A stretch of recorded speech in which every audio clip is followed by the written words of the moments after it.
Sa magandang araw sa bawat isa, nawa ang biyaya at ang pagpapala ng ating Panginoong Hesus ang siyang sumaating lahat.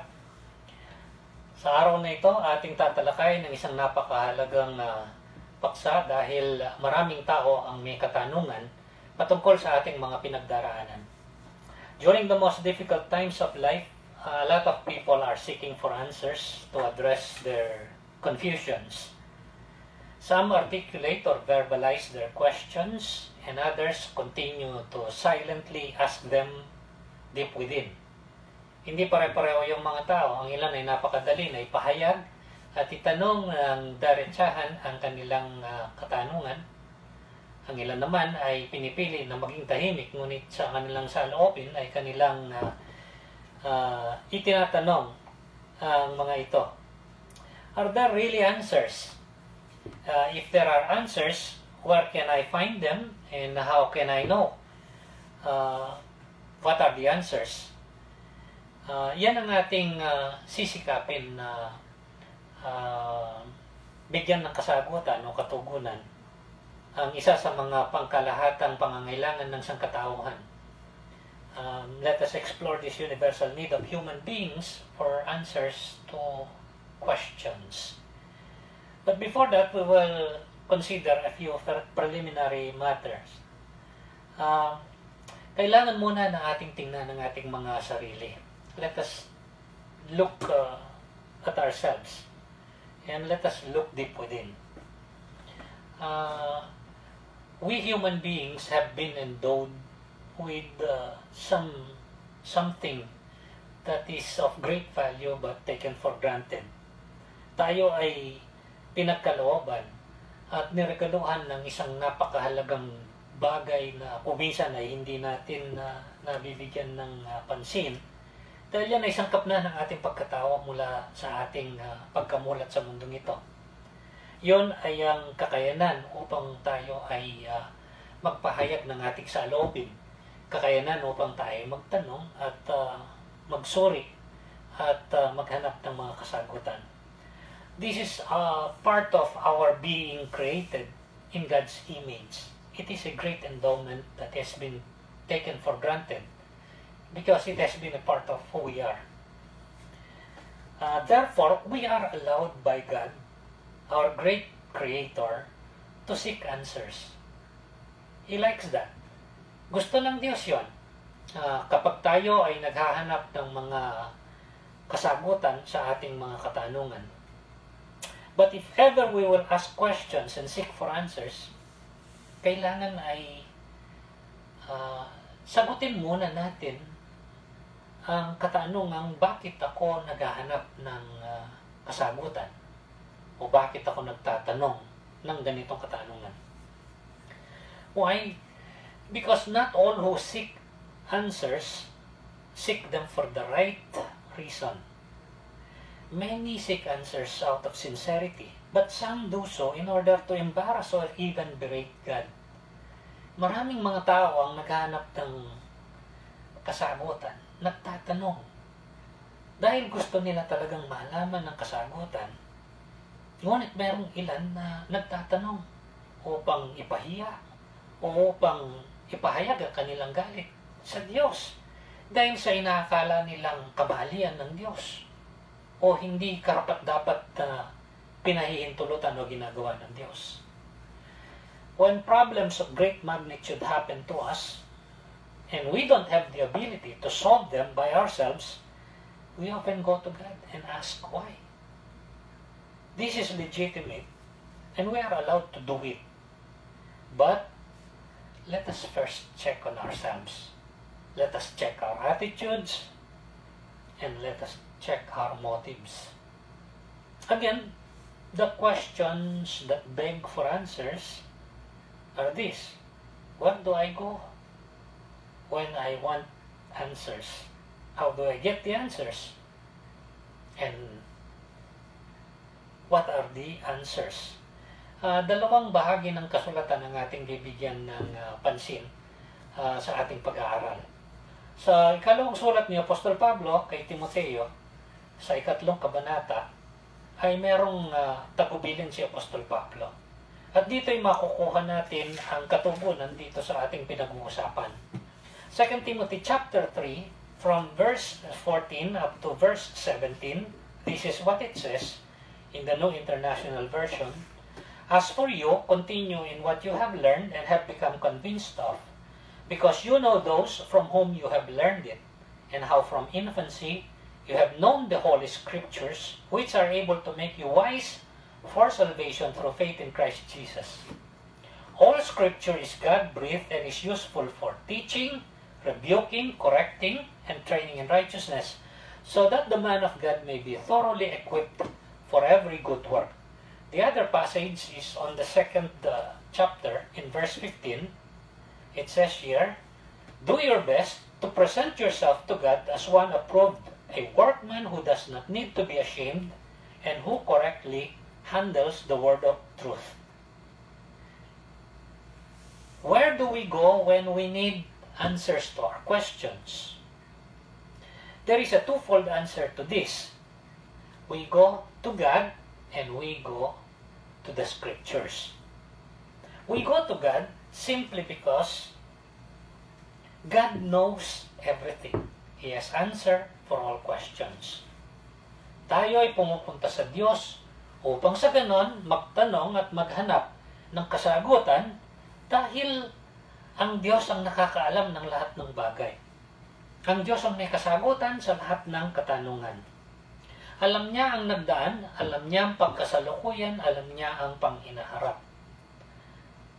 Hindi lang yung mga kaganapan, not only the events of the past, the present, and the events that will still happen in the future, but He has knowledge about everything because He is perfectly wise and knowledgeable.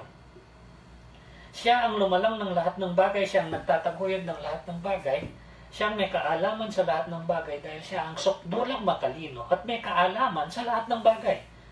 And we go to Him because He is ultimately sovereign. He is in control of everything and He has unlimited power. Tayo ay dumudulog sa Kanya, hindi lang dahil sa Kanyang kaalaman, kundi dahil sa kahuli-hulihan, taglay niya ang pinakamataas na pamamahala. Siya ang may sakop at saklaw ng lahat ng bagay. Siya ang may kontrol ng lahat ng bagay dahil nasa sa Kanya ang sukdulan at walang sukat na kapangyarihan. But then, God does not usually and normally answer us in the way that people answer us when we inquire or ask questions. Ang kaparaanan ng Diyos ay hindi kagaya ng kaparaanan ng tao. Kapag ang tao ay tinanong natin, tayo ay sasagutin ng tao na ating maririnig sa ating mga tenga. Ang Diyos, hindi pagkaraniwan na ito ang kaparaan ng Kanyang ginagamit, na siya'y nagsasalita upang mapakinggan ng ating mga tenga sa pagtanggap natin ng Kanyang kasagutan. So we go to God because He has the answers, but we also go to the Scriptures to get the answers to our questions. Dahil ito nga ang sinabi dito sa 2 Timothy chapter 3 sa verse 16. All Scripture is God-breathed and is useful for teaching, rebuking, correcting, and training in righteousness, so that the man of God may be thoroughly equipped for every good work. Dahil ang kasulatan, ang sabi ay kinasihan ng Diyos. Ang kasulatan ay galing mismo sa Diyos. Ang kasulatan ay siyang tanging mapagkakatiwalang panggagalingan ng kasagutan sa mga katanungan patungkol sa buhay dahil ang kasulatan ay galing sa Diyos. No one knows better, no one knows more, no one knows everything except God. Only God. At ang kasulatan, ang kaparaanan ng Diyos upang sa ganon, maipaabot sa atin ang Kanyang nasa kaisipan at sa Kanyang kalooban. Ito'y sinasabi din sa ikalawang sulat ni Apostol Pedro. Dito sa 2 Peter, dito sa chapter 1, verse 19 hanggang verse 20, doon sa 2 Timothy chapter 3, verse 16, ang sabi ni Paul, all Scripture is God-breathed or is inspired by God. Ang kasulatan ay galing sa Diyos. Mismong ang Diyos ang naghayag nito. Ang sabi naman sa 2 Peter chapter 1 verses 19 hanggang 20, "And we have the word of the prophets made more certain, and you will do well to pay attention to it, as to a light shining in a dark place until the day dawns and the morning star rises in your hearts. Above all, you must understand that no prophecy of Scripture came about by the prophet's own interpretation." Walang kapahayagan ng kasulatan ang dumating sa atin sa pamamagitan ng kalooban ng naghayag na propeta. Verse 21, "For prophecy never had its origin in the will of man, but men spoke from God as they were carried along by the Holy Spirit." Dahil ang kapahayagan na hindi nanggaling sa kalooban ng tao, kundi ang tao ay nagsalita galing sa Diyos habang siya ay inaakay ng Espiritu Santo. So, we do not only go to God because He has all the answers and He is the source, but we go to the Word of God, the Scriptures, because this is the means by which God reveals to us His mind and His will. What answers do we get from the Scriptures then? Anong kasagutan na makukuha natin doon sa kasulatan? Nais ko munang bigyan ng kalinawan na ang pangunahing dalawang bagay na binibigyan ng diin at ng katugunan ng kasulatan ay ang pinakamahalagang bagay na kailangan natin sa buhay na ito. The Scriptures addresses the two most important issues of life. Yun ang binanggit dun sa 2 Timothy chapter 3 verse 14, yung una. Nung sabihin ni Paul kay Timothy, "But as for you, continue in what you have learned and become convinced of, because you know those from whom you learned it, and how from infancy you have known the Holy Scriptures." Ang ibig sabihin, tinuruan siya ng kasulatan mula pa sa pagkabata. Anong nagawaan nito? Sabi, "which are able to make you wise for salvation through faith in Christ Jesus." This is the first most important issue that the Scriptures address. How we can gain eternal life. Kung paano tayo magkakamit ng buhay na walang hanggan. At ito'y sinabi sa pamamagitan ng pananampalataya sa Panginoong Jesucristo. At ang pangalawang pinaka-importanting bagay ay tinukoy dun sa verse 16 at verse 17. Kung paano ang kasulatan ay nagagamit at kapakipakinabang sa pagtuturo, sa pagsaway, sa pagtutuwid, sa pagsasanay sa katuwiran, sa gayon ang lingkod ng Diyos ay maging handa tungo sa lahat ng mabubuting mga gawa. It does not only address as to how we can gain eternal life, but it addresses how we are to live our earthly lives. Binibigyan ng pagtukoy nito ang ikalawang pinakamahalagang bagay. Yung kung papaano natin ipamuhay yung pangkasalukuyan na buhay natin sa mundong ito. All other matters pertaining to life are peripheral and secondary to these two most important issues. Kapag natugunan ang dalawang ito, yung iba pang mga bagay ay pangalawa na lang at nakaugnay o nakatugtong na lang sa dalawang importanteng bagay na ito. How to gain eternal life and how to live a life that has been saved. Ito ay binigyan din ng kapahayagan ng Panginoong Hesus nung siya ay nabuhay at nangaral at nagturo sa mundong ito. Sa dalawang pagkakataon ay binanggit ng Panginoong Hesus ang dalawang bagay na ito. Doon sa popular na bahagi ng kasulatan sa Matthew chapter 6 verse 33, ito ang sinabi ng Panginoong Hesus na kabisado ng maraming mga tao. Tinutukoy ang dalawang pinaka-importanting issue sa buhay ng tao na kailangan. At yung iba pa ay nakaugnay na lang o nakadugtong dito. Ang sabi niya, "But seek first His kingdom and His righteousness, and all these things will be given to you as well. The older version is somehow more familiar to most people. Seek ye first the kingdom of God, yun ang una, and His righteousness, yun ang pangalawa, and all these things shall be added unto you. These are the two most important issues in life. How we can attain eternal life, how we can be saved and become a part of God's kingdom, and how we can live this life while we are here on earth. Ito ay kanyang pinagtibay nung sabihin niya sa isang bahagi ng kasulatan din dito sa Matthew chapter 16 verse 26 nang sabihin niya ang mga bagay na ito. Ang sabi niya dito sa Matthew chapter 16 from verse 26, what good will it be for a man if he gains the whole world yet forfeits his soul? Or what can a man give in exchange for his soul? For the Son of Man is going to come in his Father's glory with the angels, and then he will reward each person according to what he has done. I tell you the truth, some of you who are standing here will not see death before they see the Son of Man coming in His kingdom. Sa isang mas matandang pagkakasali ng sabi ng Panginoong Yesus, what shall it profit a man if he gains the whole world but lose his soul? Ang ibig sabihin, napakarami ng mga bagay dito sa mundo na pinagkakaabalahan at gustong mabigyan ng kahalagahan ng tao. Ngunit ito ay pangalawa lamang at nakaugnay lang sa higit na mahalagang bagay. Anong mapapala ng tao pa sa kanya man ang buong mundo kung mapahamak naman ang kaluluwa nito?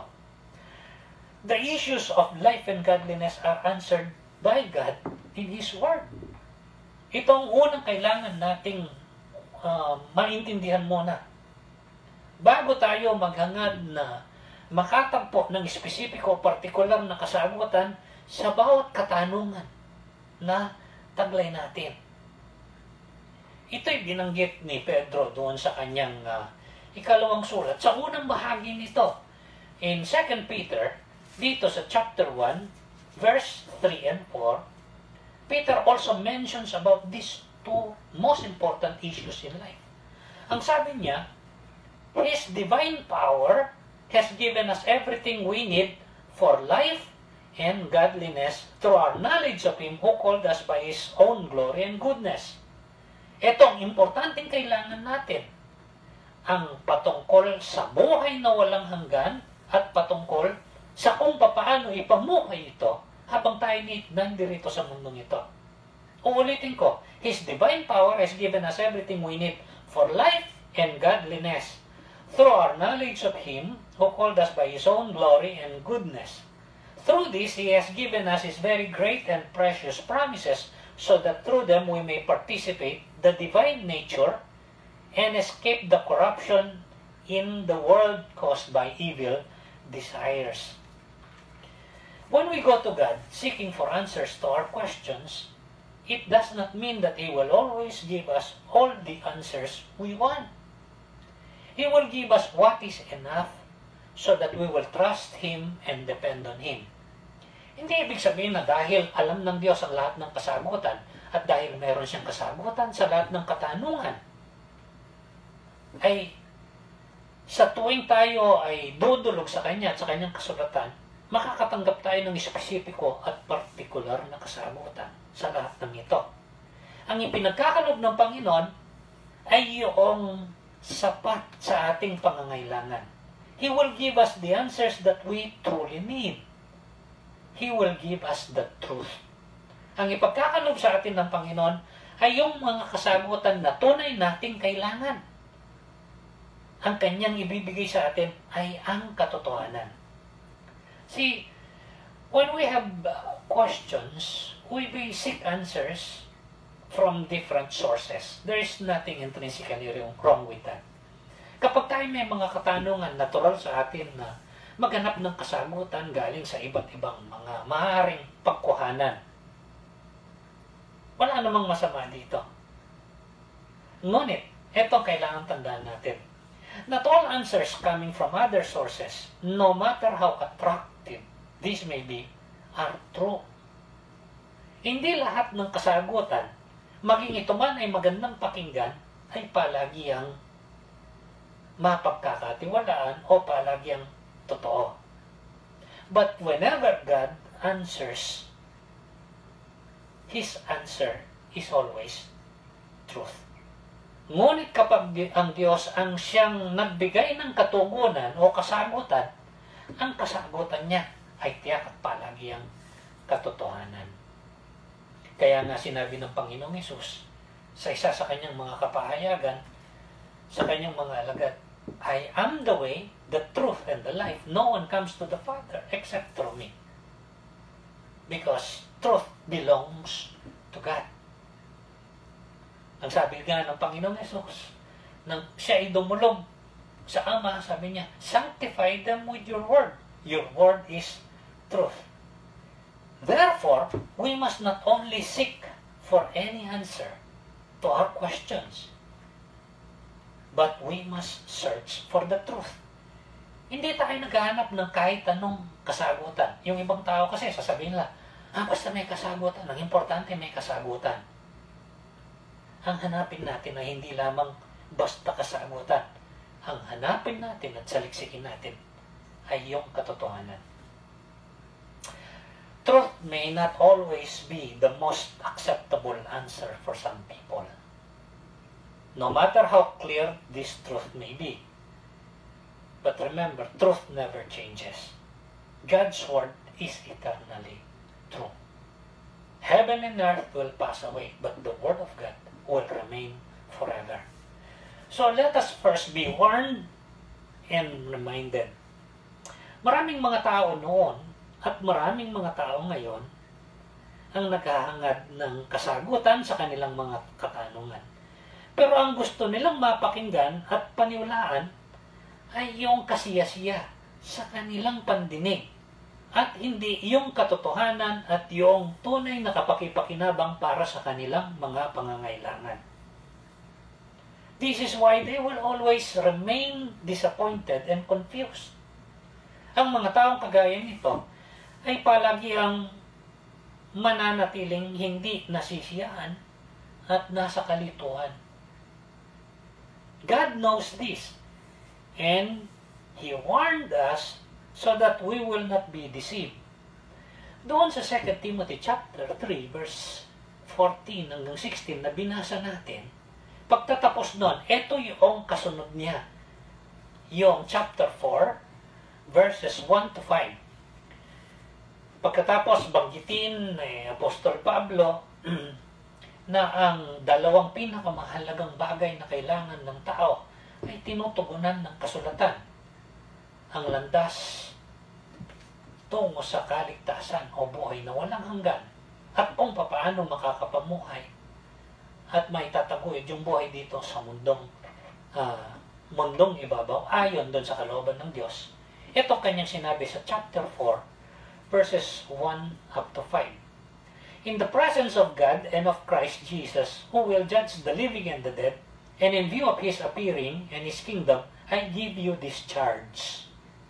Ito ang aking gustong ipagtagubilin sa iyo.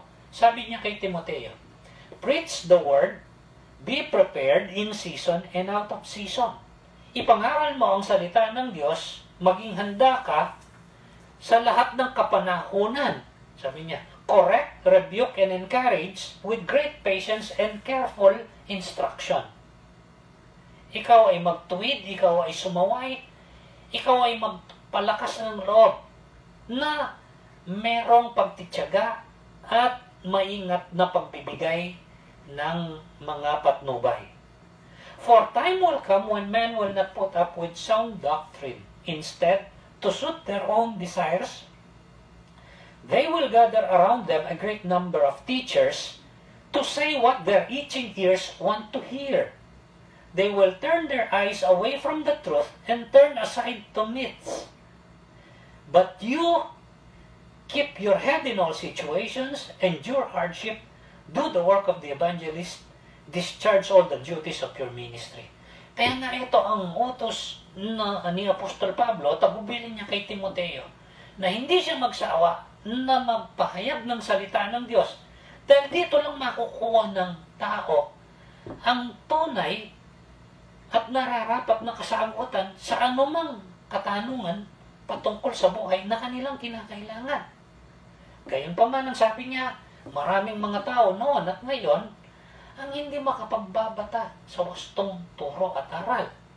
Mangangati ang kanilang mga tenga, maghahanap sila ng mga tagapagturo na magsasabi lamang at magbibigay ng kasagutan na kasiyasiya sa kanilang pandinig. Iiwanan nilang katotohanan at sila'y tatalima sa hindi naman katotohanan. This is one of the reasons why I and other preachers and teachers of the word never get tired of preaching and teaching the word of God, so that people will know the truth. Because there are answers coming from all sides, from everywhere. But not all of these answers are true. Some of them may be attractive. Some of them may be pleasing to the ear. But the only true answer that we need comes from the Word of God. This is why the Word of God teaches. This is why the Word of God rebukes. This is why the Word of God corrects. This is why the Word of God trains and instructs in righteousness for our profit, to lead us to salvation and to sustain us in living a life of faith. No matter what, kahit anong pagdaanan natin sa buhay, mahirap man, magaan man, in good times and in bad times, only God's Word show us the way of salvation and righteous living. Ito lang ang nakapagbibigay sa atin ng tiyak na kapahayagan kung paano magkakamit ng kaligtasan at buhay na walang hanggan, at kung paano makapamumuhay ayon doon sa ating pagkaligtas na makapagbibigay sa atin ng kasiyahan at katiwasayan, ano man ang ating pagdaanan. When we are faced with these seemingly insurmountable odds of life, kapag tayo dumaraan sa para bagang hindi malutas ng mga sitwasyon sa buhay, we should go to God in prayer and petition, even asking questions with sincerity, respect, and much trust. We should go to His Word because it is the verbal expression of His mind and His will. Tayo idudulog, kailangan pareho sa Diyos dahil siya ang pinanggagalingan ng kasagutan. At sa kasulatan, dahil itong kaparaanan ng Diyos upang makaabot sa atin ang kanyang kasagutan. Dahil itong kapahayagan ng kanyang kaisipan at ng kanyang kalooban. We must take note that just because someone uses or quotes Bible verses that he or she gets the answers right. Hindi komo dahil sa isang tao ay merong alam na mga talata galing sa Biblia at kanyang pinapahayag ang mga ito na taglay na niya ang lahat ng tamang kasagutan. Hindi masama ang paghahayag nito. Scriptures are quoted and this is not bad at all. But remember, when you go to God's Word, you must first have the highest regard and respect for it. Kung tayo ay dudulog sa salita ng Diyos, at kung tayo ay hahango o kukuha ng mga bahagi ng salita ng Diyos, gagamit nito para sa ating mga sarili at magpapahayag nito para sa ating mga kapwa, kailangan taglay natin ng pinakamataas na pagtingin at paggalang sa salita ng Diyos. A disrespect for God's Word is a disrespect for God. We must not use the Word of God merely for our whims and wishes or with wanton disregard for its true purposes. Huwag nating gamitin lang ang salita ng Diyos para sa ating mga kapritsyo o makasariling kagustuhan, o gamitin ito na walang pakundangan at walang pagsasaalang-alang sa tunay na layunin at intensyon nito. a misuse and abuse of God's word will not be given a pass. It will be required of us to give an account and face the consequence if we misuse and abuse the word of God. Hindi basta palalampasin ng Diyos ang maling paggamit at ang pag-aabuso sa kanyang salita. Ito ay kailangang ating gawan ng pagbibigay ulat sa Panginoon at pagharap sa mga ibubunga nito. We, not only preachers and teachers, but Christians who are called to be bearers of the truth, will have to answer to God when it's His turn to ask us questions. Una, siyempre, ang inatasan at binigyan ng dakilang pribilehyo upang magpahayag ng salita ng Diyos ay ang tagapangaral at tagapagturo. Kami, ako, at kaming unang hahanapan ng pananagutan ng Panginoon. Pero ang lahat ay kailangang magkaloob ng kanya-kanyang sariling pananagutan sa paggamit ng salita ng Diyos. Kaya nga, ito yung sinabi doon sa 2 Timothy chapter 2, verse 15. Tagubilin ni Apostle Paul kay Timothy, sabi niya sa kanya, do your best to present yourself to God as one approved, a workman who does not need to be ashamed and who correctly handles the word of truth. Merong mas matandang pagkakasalin doon sa King James Version ang sabi, study to show yourself approved unto God, a workman that does not need to be ashamed, rightly dividing the word of truth. Mag-aral kang mabuti, maging masipag at masigasig sa pagsusuri sa salita ng Diyos. Sabi niya, isang manggagawang aprobado at walang sukat na ikahiya dahil sa tamang paggamit at pagsitas sa salita ng katotohanan. James also has a reminder. It is not to prevent people from teaching the Word of God or from using the Word of God, but to be conscious and doing it with care and caution. Ito yung sinabi ni James doon sa chapter 3 verse 1 ng kanyang sulat. Not many of you should presume to be teachers, my brothers, because you know that we who teach will be judged more strictly. He's not trying to prevent others from being teachers and preachers of the word, but he wants them to be very cautious. Do it with much care. Nagawin ito ng maingat at may pag-iingat. Hindi lang naman ang mga tagapagturo, hindi lang naman ang mga tagapagpahayag, kundi ang tumatanggap ng salita ng Diyos bago ito ilapat sa kanilang mga buhay. Merong isang grupo ng mga tao na binigyan ng espesyal na papuri dito sa aklat ng mga gawa. They were given a special commendation for a very particular character trait. Itong sinasabi sa Acts chapter 17 verse 11. Sila Apostol Pablo at ang kanyang mga kasamaan ay pumunta sa isang dako na tinawag na Berea o tinatawag na Berea at nangaral sila doon. At tingnan ninyo kung paano inilarawan ang reaksyon ng maraming mga tao doon. In Acts chapter 17 verse 11, it says here, now the Bereans were of more noble character than the Thessalonians. Ang sabi ang mga taga-Berea ay kapuri-puri ng higit kaysa mga taga-Thessalonica. By the way, hindi ibig sabihin na yung mga taga-Thessalonica ay mga taong hindi maganda ang mga ugali o ang mga gawi. Actually, ang mga taga-Thessalonica ay binigyan ng napakataas na papuri. Merong dalawang isinulat na si Pablo para sa mga ito, yung 1 Thessalonians at saka 2 Thessalonians. They were described as commendable Christians.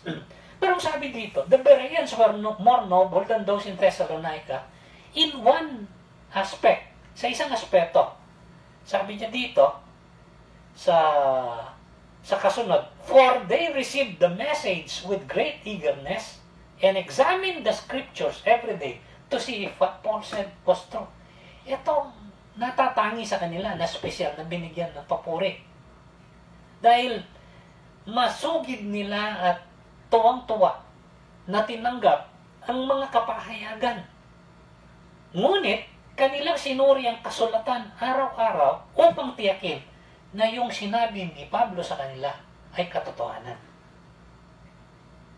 When we go to the scriptures, we must be ready to learn and understand the truth. With the right attitude, God is always willing and ready to meet our true needs. Kapag tayo dumudulog sa Diyos at sa kasulatan, kailangan may kahandaan tayo na matuto, malaman, at maunawaan ng katotohanan.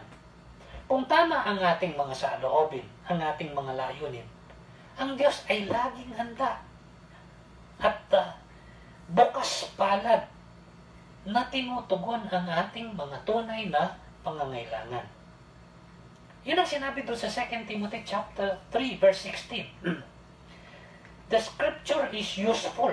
The word of God is useful. For what?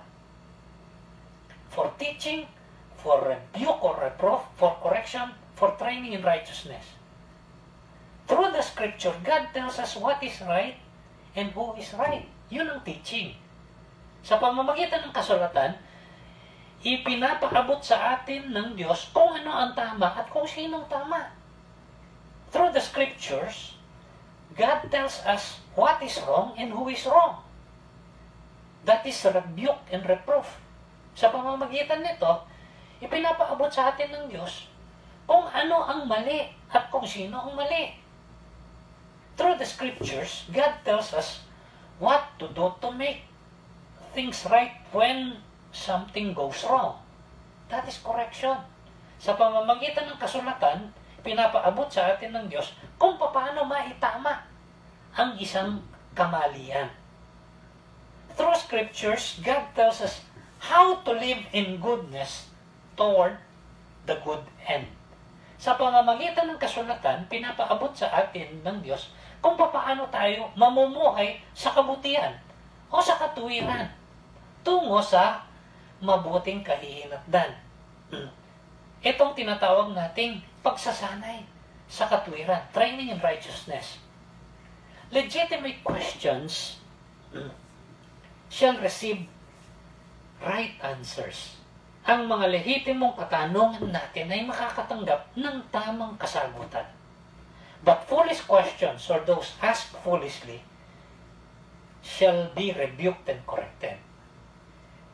Yung mga katanungang may kalokohan o yung may kamangmangan ay makakatanggap ng mga pagsaway at mga pagtutuwid. Does it mean then that we shall get detailed answers for every question we ask? Not at all. Not necessarily. So, does it mean that there are no answers? There are answers. Pero kagaya ng aking nasabi, hindi lahat ng katanungan ay sinasagot ng detalyado ng Diyos.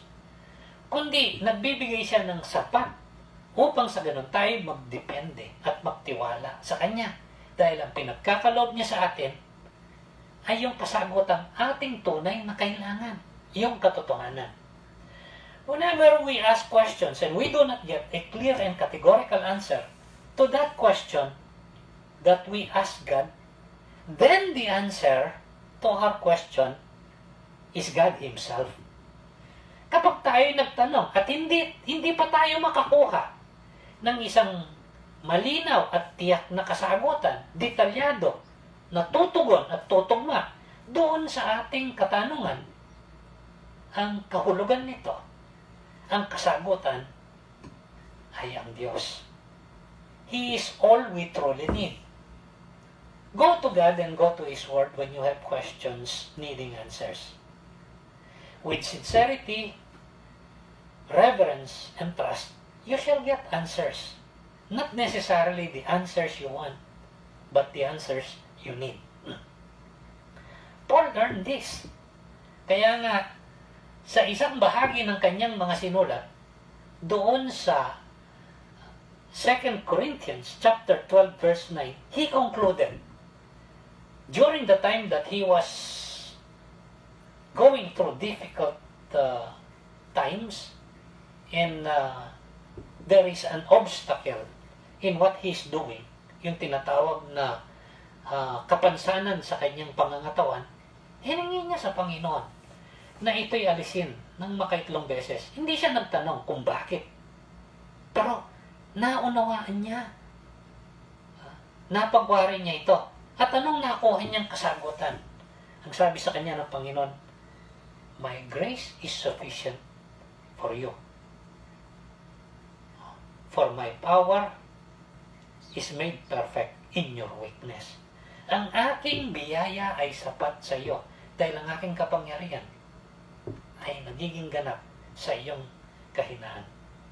Kaya nga, nang mapagwari ni Apostle Paul ito, naging magaan sa kanya ang pagdaan sa anumang kalagayan sa buhay. Kaya nga, kahit na nung siya ay nasa bingit ng peligro ng kamatayan, anong kanyang sinabi? For me to live is Christ and to die is gain. Natagpuan na niya ang pinakamahalagang kasagutan sa anumang katanungan. Natugunan na ang pinakamahalagang pangangailangan. Natugunan na ang pinakamahalagang kasagutan. How can a person attain salvation or eternal life? And how can a person who has been saved live life in this world? No matter what, ano man ang kanyang pagdaanan. Kaya nga, nung tiyak na siya at nararamdaman na niya na napipinto ang kanyang kamatayan, ito ang kanyang pinakahuling tagubilin. In 2 Timothy chapter 4, doon sa verse 6, hanggang doon sa verse 8, ito ang kanyang sinabi, I am already being poured out like a drink offering, and the time has come for my departure. I have fought the good fight, I have finished the race, I have kept the faith. Now there is in store for me the crown of righteousness, which the Lord, the righteous judge, will award to me on that day, and not only to me, but also to all who have longed for His appearance, or for His appearing. Wala siyang panghihinayang sa lahat ng pinagdaanan niya sa buhay na ito. He has no regrets whatsoever. Wala siyang sama ng loob. Wala siyang pasaning taglay. Kundi ang taglay niya ay kasiyahan, excitement. Sabi niya, nakipaglaban ako ng mabuting pakikipaglaban, natapos ko ang takbuhan, nanatili ako sa pananampalataya, naghihintay sa akin ngayon ang putong ng katwiran, na ibibigay sa akin ng Panginoon ang makatuwirang hukom. At hindi lang sa akin, sa lahat ng naghahangad at naghihintay ng kanyang paghahayag. Personally, I do not have an inclination to ask a lot of questions. Why? Because He has already given me all of the answers in advance. The answers that I need. Hindi ako masyadong kumikiling tungo sa pagtatanong. There's nothing wrong with asking questions. The point is, I have received the most important answers to the most important questions. Ang sabi ng Panginoon, I will always be with you till the end of the age. I will never leave you nor forsake you. His word is true. And if we do not take Him at His word, we have nothing better as an alternative. Ang kanyang salita ay katotohanan. At kung hindi natin tatanggapin ang kanyang salita bilang katotohanan, wala tayong matatagpuan na hihigit dito, kapalit o pagkukuhanan ng higit na mabuting kasagutan. What I need to do is to continue listening to Him through His Word with the help of the Holy Spirit. Itong kailangan. Itong kailangan para sa atin. Ang patuloy na makinig sa pamamagitan ng kanyang salita, sa tulong ng kanyang Espiritu Santo.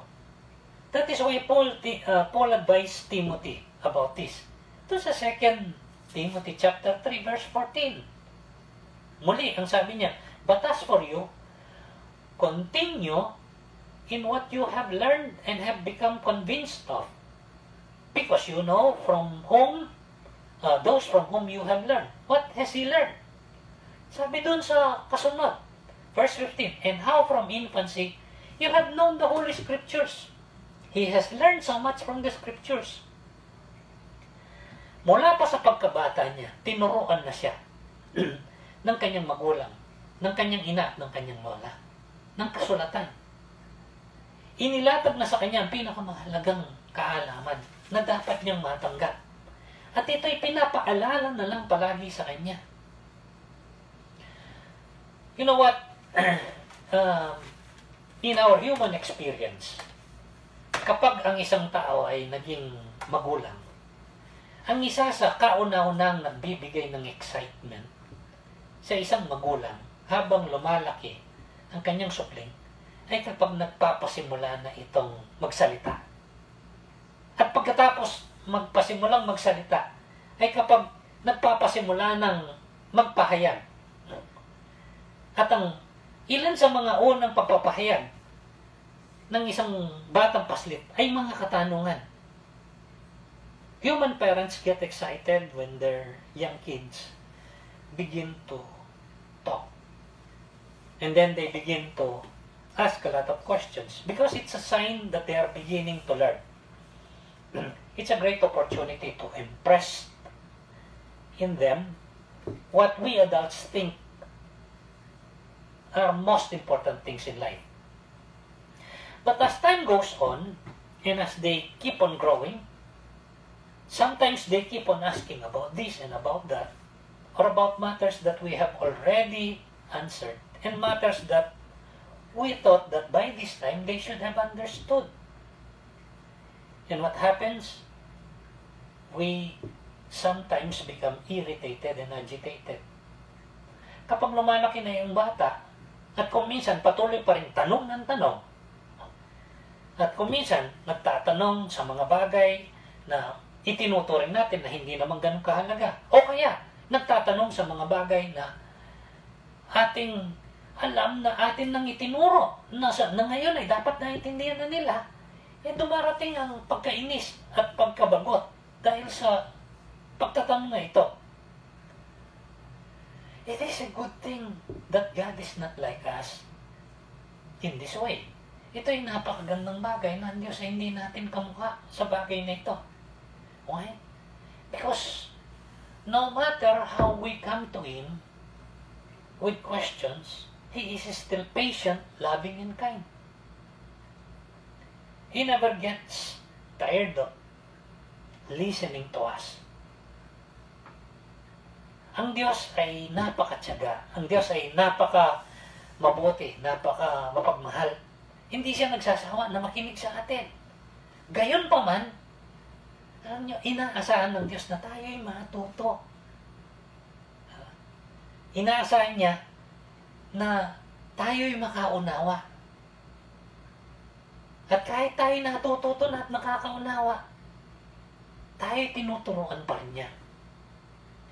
One of God's greatest joy is when we learn from Him. And when we tell Him that we understand,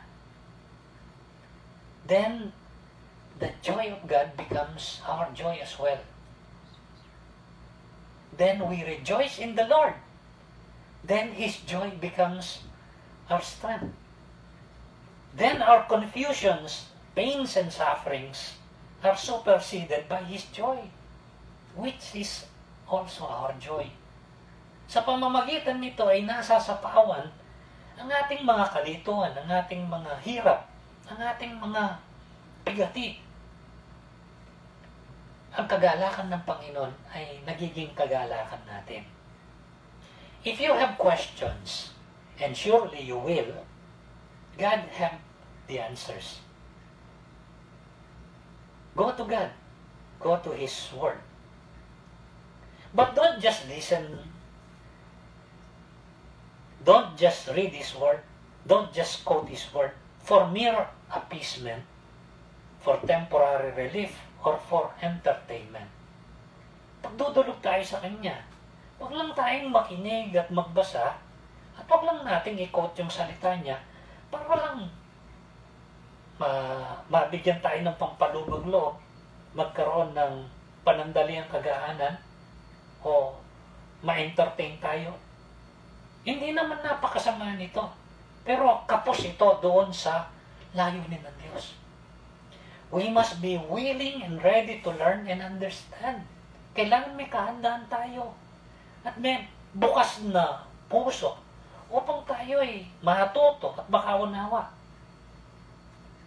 You may need teaching. You may need rebuke. You may need correction. You may need training or instruction.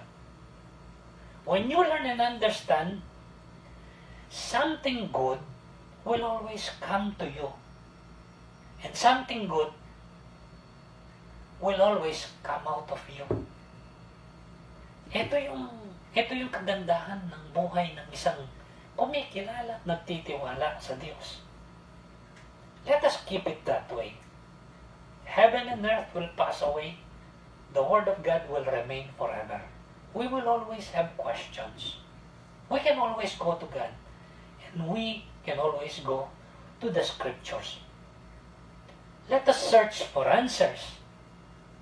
But let us also search for the truth. If we do not get specific and particular answers now, then the answer is God. As long as we have Him, we shall be satisfied. Sa susunod ating titingnan at susuriin bilang mas partikular na larawan ng mga katotohanan ito, ang dalawang katauhan dito sa Biblia, sa Lumang Tipan. We will examine the lives of two persons here. One, a very popular person, si Job. Itinuturing na naitala sa Biblia na taong dumaan ng walang kapares na hirap at pigati sa buhay. May isang buong aklat na itinala sa Biblia na nakapangalan sa kanya. At ang pangalawa, hindi siya popular, nagngangalang Asaph. Ngunit siya ay may akda na isang napakagandang awit, Psalm 73. Take the opportunity to read these two books, these two parts of the Scripture, and we will learn a lot from them. Remember, if we have questions, answers are available. You can find answers to your questions. Go to God and go to His Word. Be ready and willing to learn and understand, and He will satisfy us. Shall we pray? Dakilang Diyos, dakilang Ama, maraming salamat po sa mga pinagdaraanan namin sa buhay, sa mga pinagdaanan namin at maaring pagdaanan pa, maaring magkaroon ng katanungan. Hindi mo kami pinipigilan kailanman na kami ay lumapit sa iyo upang maghayag ng aming katanungan. Sa katotohanan, hindi man namin sambitin ito, alam mo ang laman ng aming mga puso at kaisipan. Even before we utter them, you know what is in our hearts and in our minds. Panginoon, tulungan mo po kami upang tumulog sa iyo na merong kapagpakumbabaan, merong mataas at matayog na pagtingin at paggalang sa iyo. At o Diyos, tulungan mo po kami na maging handa na tumanggap ng katotohanan. Hindi man namin matanggap ngayon eksakto ang aming hinahanap na kasagutan. Ang kasagutan ay Ikaw, aming Panginoon. Salamat po at nakilala ka namin. Salamat at ginawa mo ang lahat ng kaparanan upang abutin kami, O Diyos. Salamat sa lahat ng iyong mga pangako na kami ay iyong itataguyod hanggang makarating kami doon sa ipinangako mo na walang hanggan. Ang iyong biyaya, ang iyong pagpapala, ang iyong patnubay, ang manatili nawa sa amin ngayon hanggang doon sa walang hanggan. Pinabalik namin sa iyo lahat ng papuri, parangal, pasalamat at pagdakila sa tanging pangalan po ng aming Panginoong Hesus. Amen. Magandang araw po sa bawat isa. Pagpalain tayong lahat.